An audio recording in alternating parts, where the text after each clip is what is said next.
fer aquesta presentació tan magnífica. També a la regidora de Cultura per la seva introducció i les seves paraules, al Miquel Àngel Pradilla, l'editor, que ha tornat a confiar en mi, i a tots vosaltres, com sempre, que sou tan fidels.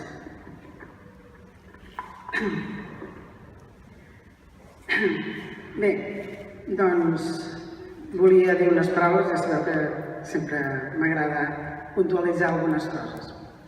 Aquesta novel·la, El retorn de l'Àngela, és una novel·la de ficció, situada en un espai real, Reus, que transcorre en un temps real, que és la tardor de 2016, però que també ens trasllada al Reus dels anys 60 i 70, a través dels ulls de la protagonista, l'Àngela, qui en arribar a la ciutat reflecteix la seva sorpresa, poc justificada perquè fa 42 anys que no hi ha estat, en trobar que res no és com abans.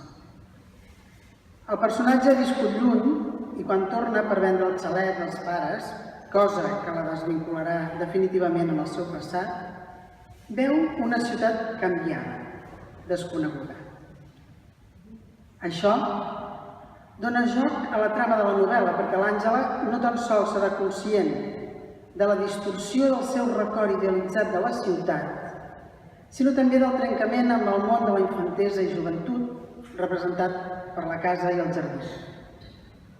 Aleshores, quan és conscient que tot allò s'ha perdut, rememorarà la Sofia, la seva millor amiga d'aquell temps, que al llarg de tots aquests anys ha estat vivint a Girona, on va marxar a treballar sola, molt jove, per ser independent i tenir la seva pròpia vida. L'Àngela també pensarà en les altres amigues que tancaven el cercle. És per això que les seves oblidades Eugènia, Roser i Sofia prendran des d'aquest moment un inevitable protagonisme.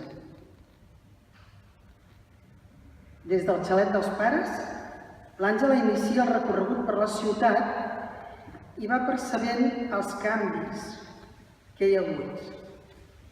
El que més li sobtarà serà la desaparició de moltes de les botigues que ella més coneixia, situades en els dos carrers principals i que havia freqüentat des que té memòria, entre els anys 50 i 60. L'Àngela camina pels carrers Llobera i Monterols mentre li va venint present la imatge de com eren aquells carrers quan els va deixar en marxar de Reus el 1974.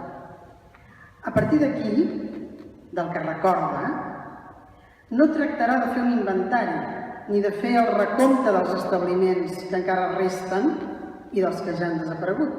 Senzillament, l'Àngela s'adona de la transformació de l'espai que ha tingut lloc a través del temps. La sorpresa comença quan baixa del carrer General Moragues, arriba a la plaça de la Llibertat i troba una plaça que no s'assembla en res a la dels màrtirs.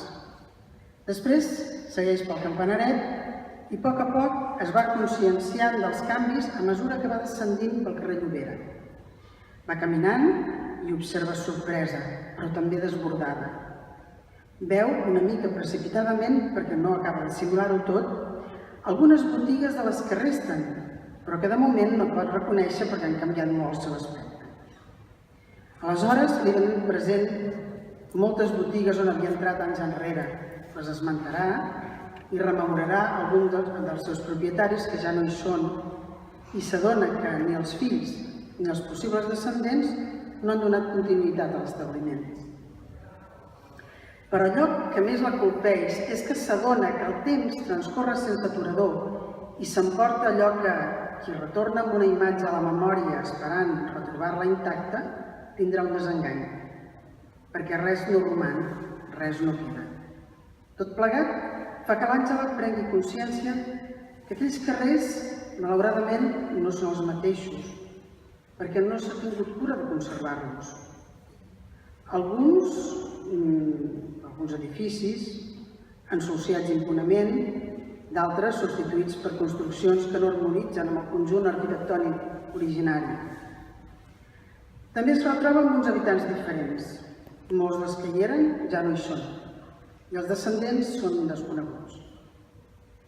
En tota la meva obra, malgrat que sovint els escenaris poden situar-se a França, Suïssa, Praga, Mostar, Irlanda, sempre he fet referències a Reus.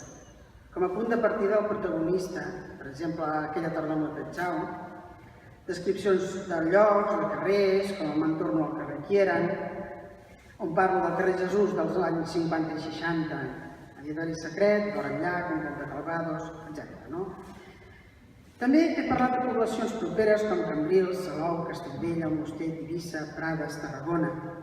Des que vaig començar a escriure m'ha agradat fer-ho, com un joc literari, perquè així puc tornar a la verdoleria de l'Eugènia i el Jorge, al carrer Jesús, o al pis on arreglaven nines i paraigües, també al mateix carrer Jesús dels anys 50, o a l'antic Reus deportiu del carrer Gaudí, o altres indrets d'aquell temps, com el Raval de Jesús, la plaça de Prim, amb l'Hotel de Londres, el Mercadal, barris de xalets, passejos amb plàtans gruixuts. A partir del retorn de l'Àngel a la ciutat i la seva conscienciació del que pot representar l'acció del pas del temps, la història es basarà en la recuperació de l'amistat de les 4 amigues, que s'han distanciat durant tots aquells anys i que han perdut la relació. Només una d'elles, l'Eugènia, s'ha quedat a viure a Reus. El regrés a Reus de la protagonista permetrà que coneguem antigues vivències de l'Àngela, la Sofia, i la Roser i l'Eugènia. Coneixerem alguns secrets de les vides d'aquestes dones que elles guarden molt endins. És una novel·la de sentiments, del descobriment d'un secret de la mare de l'Àngela que no coneix pràcticament ningú. Un enigma que haurà d'esbrinar l'Àngela a través del passat i l'obligarà a restar més dies a Reus. Això també farà que el contacte amb el xalet familiar li desperti uns records de la infantesa que ella havia oblidat completament. Tot això succeirà aquells dies, enmig d'una societat que esdevé desconeguda per a l'Àngela després de 40 anys d'absència. Aquella casa i el retrobament amb el record de les amigues li desvetllaran un interès per comprendre el seu propi passat, les seves vides ignorades, ja que el temps ha configurat el destí de cada una d'elles, amb les renúncies, les il·lusions, les descobertes i els fracassos de l'Àngela, la Sofia, l'Eugènia i la Roser. També de la Nuri o la Ramona. Quan les retroba, l'Àngela es pregunta què, com, per què i on van a parar ella i les seves amigues. Qui són avui? Què ha passat? Què les ha distanciat? I si són o ja no són les nenes que jugaven al jardí?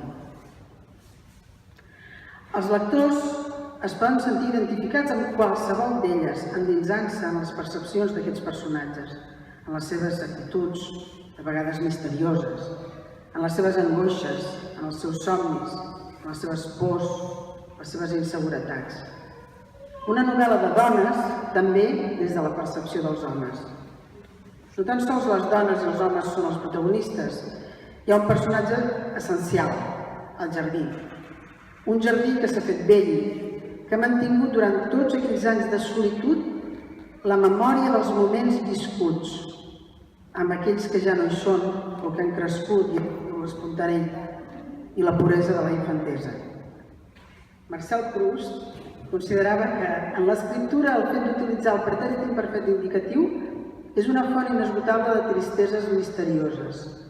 Considera l'imperfect un temps cruel que ens presenta la vida com una cosa efímera i a la vegada passiva i provoca que el lector se senti envaït per la melancolia més profunda.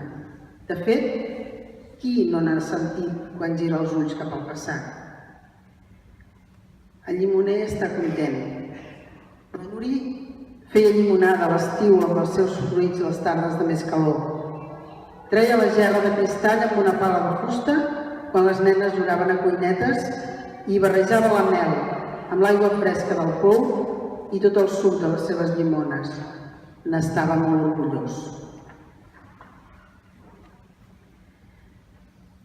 He dit que l'espai principal on es desenvolupa l'acció és Reus, malgrat que podria haver-se situat la història en qualsevol ciutat, perquè els llocs i les persones solem tenir unes característiques semblants. El temps ens transforma, tot ho canvia, però essencialment funciona la llei del pèndol, torna a començar. Perquè malgrat la divergència d'entorns, aficions i variacions de l'aspecte físic, les relacions, les emocions i la manera de fer són les mateixes. Als fòrums i xerrades que faig als lectors de les meves novel·les explico que mentre escric visc la història a través de la pell dels personatges i en acabar l'obra, un cop publicada, el relat torna a tenir vida en la reinterpretació que fan els lectors d'aquella història. Per això, els lectors, com deia en Lluís, són tan importants com l'autor. He gaudit especialment escrivint aquesta novel·la, sempre com a narrador omniscient, però podent tenir el privilegi d'endinsar-me en la pell de tots els personatges, fins i tot en l'ànima del vell garrofer, el qual, com un somni, s'allunya i es desfà en la vaguetat enorme del temps i de l'espai, com diria Josep Pla. Bé, espero que la novel·la us agradi i que torneu a donar vida al retorn de l'Àngela quan la llegiu. Moltes gràcies. Moltes gràcies.